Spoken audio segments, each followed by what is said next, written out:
And so we were hoping to gather some of your thoughts on the financial services industry and how it's you've seen it change over the recent years. Yeah, in Asia it's changed massively. If I go back sort of 5-6 years ago, banks in Asia, I mean I work in financial services, I've been in tax for 15 years and in banks for about 14 years.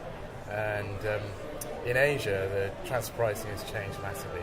We've had Singapore introduce rules back in 2006.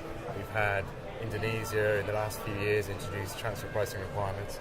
China introducing substantive transfer pricing rules.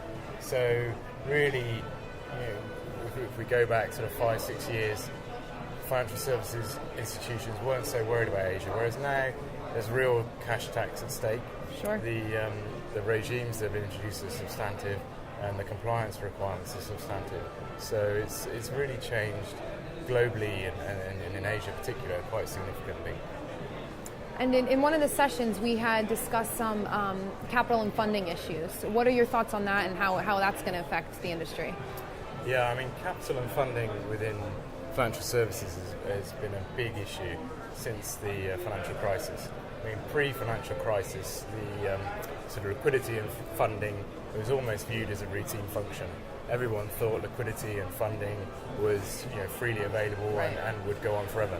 But post-financial crisis, the liquidity and funding, how you price your liquidity, how you price your funding, these are really big issues now for financial institutions, and no one's got the answer.